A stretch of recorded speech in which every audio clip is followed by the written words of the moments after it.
What's up, everybody? Welcome to Podcast Now. I'm Alex, and in this video, I want to talk about why I am getting Metal Gear Solid Delta Snake Eater. There's a video series I do where I talk about an upcoming game and run through some reasons why I'm excited for it in this case, right? Getting it day one. This has been a game that's been on my radar, and I've defended it, and we'll talk a little bit about that in this video. I've defended the idea. I think it's going to work personally. I was just reading an article that review scores actually are going to drop 1 week before the game comes out. So for those that, are maybe afraid if a review score drops the day of or the day before a game comes out means the game is bad, well, what if the reviews drop a week before? Maybe that means the game is really, really good. No, look, when it comes to this game, just a base kind of observation or a base thing to say is the original 3 is a masterpiece, right? One of the better games ever created, legendary, the small little details, conversation changes even depending on certain things that happen. And there's not even that much more that you really need to say about it, to be honest with you. When we're looking at this and why I want a game like this, okay, look, I believe in this idea that we can do at least a remake without Hideo Kojima. I've said this for a long time. In the interviews with the development team, they sound very humble. Now, I don't know if that's changed, inside their minds since all that stuff has happened, but you go back and you watch some of those developer diaries or developer sit downs, and the way they talk about this game, I feel like comes from a place of respect. They know what it looks like from the outside, looking in, without Hideo Kojima, all that jazz. And they've said before, hey, we're going to give this a try. We're going to be as respectful as possible. And if you don't like it, then we're going to stop after this. Whether it's forced on them to stop, by the way, because maybe the game is bad or doesn't sell or whatever. But that's what they've said in the past, right? If fans want them to keep going after this, they'll keep going after this. If they want them to stop and they make that loud and clear, they will stop. Now, you believe them, you don't believe them, that's up to you. But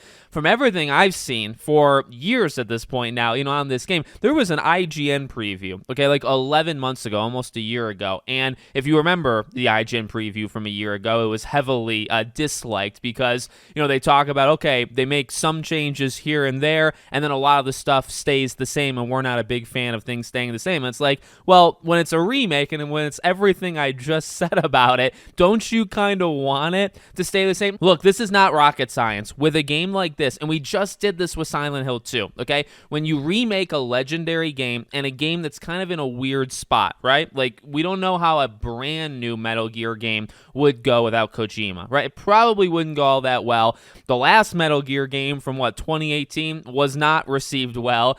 It's been a franchise in flux for 10 years, okay? Or maybe 9 years, let's say, all right? So when you do a remake of 3, probably one of the best ones, in the franchise, what do you want to do? Ideally, you want to keep the soul intact and you don't want to change too much, and you want to make as many quality of life updates that you possibly can to reflect the time period that it's releasing in. And when I say that, I mean what they're doing, the injuries, right? Now, technically, even that alone kind of shows that attention to detail because there were injuries in the original 3, right? It's just how they were handled or how they technically healed, right? Were different. Now, they're basically doubling down on that and saying, hey, we have very strong consoles now. We have strong platforms that we're putting this on. What can we do? Some injuries are not going to be going away. They're going to be stuck with you forever to reflect the injuries that Snake, endures, right? Okay, what about the aiming? Some of those quality of life things, right? All right, if people still want to do that, which there are undeniably people that want to do that, let's keep that in. They're doing that color palette thing, right? Where you can literally use the color tones of the original just with updated graphics. So let's keep the stuff that made it special. And some stuff is non-negotiable, right? It's just still in this game. But things like that, the aiming. Okay, well, let's modernize it a little bit. Let's make it really more just like MGS 5. So many of the changes that they're making, like cover systems and whatnot, is so in line with just MGS 5. It's not even they're switching franchises, right? They're doing something so wildly different and wildly upsetting. They're literally just moving it up to what they did or I guess Kojima, right, and gang did as these games kept going. So in my opinion, I'm liking the look of it, all right, and it's everything I think a remake of a game like this should be. You keep as much of the game the same as possible. Like that's, and that gets a little messy because remakes sometimes don't really do that, right? I mean, we know like with movie remakes and stuff, they tend to just throw it out and use like 5% and 95% is just tossed in the trash. With a game, firstly, games in general normally don't do that. And number two, games in this situation cannot afford to do that, right? You've got to keep it the same as much as humanly possible. It looks like they've done that. They've made the quality of life updates where it's seemingly been necessary. And then some of those, they even let you kind of pick. Like if you want to do the first person aiming, it's still there. If you don't want to do it, it's more like MGS 5, right? The cover system, etc., etc. So I think this game is going to work. I'm very excited for it. I'm excited, to be honest, I'm just excited Metal Gear is back because, again, I think, you don't want to push it. You definitely don't want to push it, but we can try some things like this just to kind of gauge. I'm talking like as if I'm the company. I'm just a consumer, but like, will it work? And I mean, I am interested in that. Like, will people, connect with this game? I think they will. The bigger question to me is almost like what happens. Not to jump the gun, but like what happens after? Like, if this game does really well,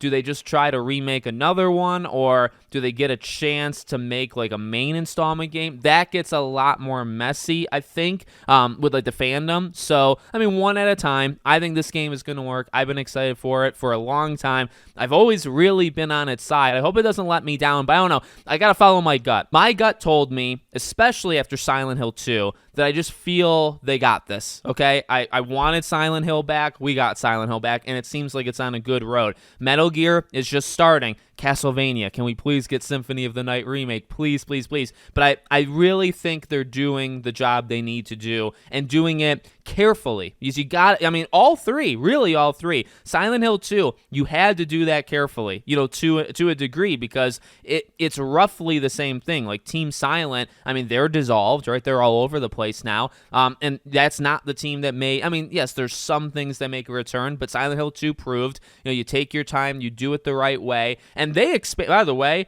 Silent Hill 2, I think, expanded on itself with the remake 10 times more than I think this game's going to be. I think this game is definitely a more one-to-one remake than Silent Hill 2 remake ever was. So if that was not something you were a huge fan of, I feel like this one is more like up the alley of we are really trying to keep it directly in line with 3, because I think this is an even more sensitive situation with Kojima. So let me know what you guys think in the comments. Make sure, as always, you're subscribed to the channel, bell icon turned on, and I hope to see you all on the next one.